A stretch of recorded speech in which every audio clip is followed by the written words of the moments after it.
नमः शिवाय। शिवजी सदा सहाय। ओम नमः शिवाय। गुरुजी सदा सहाय। 15वां अध्याय दीक्षा विधि। दीक्षा विधि वर्णन करी विस्तृत रूप सुजान, विधि विधान से मुक्त हो भक्त लहे यशमान।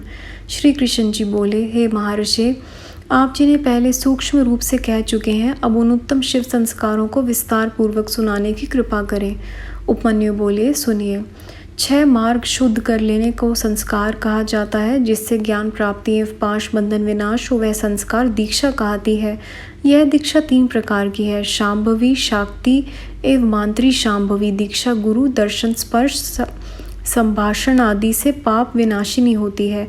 यह शांभवी तीव्र तत्रा भेद द्वारा 2 प्रकार की है, जिसके द्वारा पाप समूह नष्ट हो जाए वह त्रिवा, तथा जिसके द्वारा शीघ्राति शीघ्र आनंद प्राप्त हो जाए वह तीव्रतरा शांभवी दीक्षा है। गुरुजी योग के मार्ग द्वारा शिष्य के शरीर में प्रवेश करके जो ज्ञान में दीक्षा देते हैं उसे शाक्ति दीक्षा कहा जाता है। कुंड मंडल के साथ साथ जो क्रिया वाली दीक्षा की जाए वह मांत्री दीक्षा है। गुरुदेव भी शिष्य परीक्षा करके ही दीक्षा प्रदान करें। ज्ञान तथा क्रिया द्वारा शिष्य का शोधन कर ले।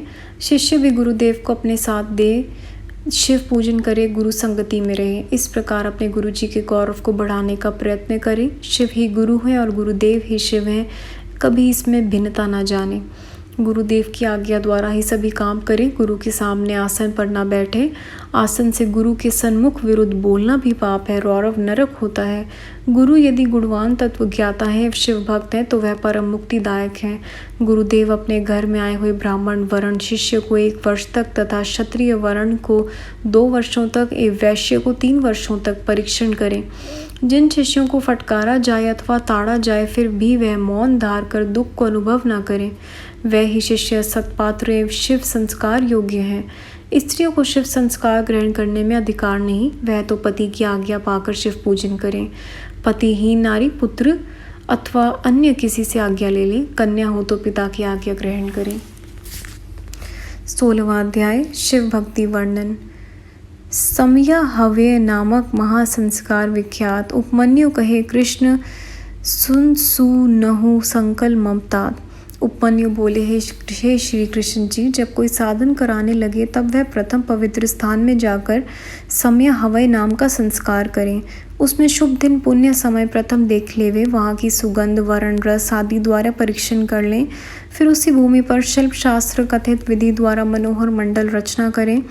मध्यम में वेदी हो, ईशान कोण से लेकर आदि दिशाओं में कुंड बनावें। पश्चिम दिशा में प्रधान कुंड होना चाहिए, अथवा 8 कुंड ही ना बनाकर एक ही कुंड बहुत सुंदर बनवा ले।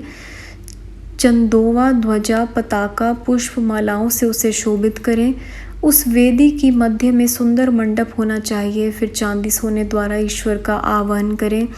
यदि शक्ति न हो तो चावल सिंदूर पुष्पों द्वारा आह्वान करें। 1 या 2 हाथ श्वेत या लाल कमल बनाएं। कमल की 8 कर्णिका हो, आधे में तो केश तथा आधे में दिल निर्माण करें। यदि 2 हाथ विस्तृत कमल हो तो 16 अंगुल कर्णिका हो। वेदी पर धान चावल सरसों तिल पुष्प कुशा आदि बिछावे। फिर कलश स्थापन करें। कलश चाहे धातु का हो या मृत्तिका का, उससे शुद्ध जल से भर लें। उस पर सुगंधित पुष्प अक्षत कुशा दुर्वा नया लाल वस्त्र तथा श्रीफल हरा धारण करें। कमल के उत्तर दल में उसके आसन की कल्पना करके स्वयं आसन पर बैठ जाएं। चंदन मिश्रित जल द्वारा आचमन करके षोडशोपचार द्वारा विधि पूर्वक कलश पूजन स्थापना आदि करें। उसके बाद गुरुदेव भी अपना नित्य कृत्य करके प्रसन्नता से पूजा भवन में जाएं। मंडल के मध्य महेश्वर का पूजन करें। फिर शिव कलश में शिव का आह्वान करके विधान के साथ उस कलश का पूजन करें। फिर पश्चिच माँ भी मुख होकर यज्ञ रक्षक भगवान शिव का ध्यान करते हुए दक्षिण में शिव जी के अस्त्रों को पूजें। मुद्रा आदि दिखाकर मंत्रोच्चार पूर्वक यज्ञ आरंभ करें। शिव अग्नि में प्रधान आचार्य होम करें। आचार्य प्रार्थना भी करें, हे सदाशिव, आप मेरे शरीर में प्रविष्ट होकर इस भक्त को सांसारिक दुखों से छुड़ाएं। उसके बाद उपवास करता अथवा हविष्य अन्न भोगता ओंकार के जपने कि जपन करने वाले शिष्य को मंडप के दक्षिण या पश्चिम द्वार पर उत्तराभिमुख करके कुशासन पर बिठा देवें और आप पूर्वाभिमुख होकर उसे जल द्वारा प्रोक्षण करें। फिर फूलों द्वारा उसका तारण करें। मंत्र द्वारा शोधित नवीन वस्त्र से उसकी आंखें बांधकर उस शिष्य को मंडप में ले जाएं।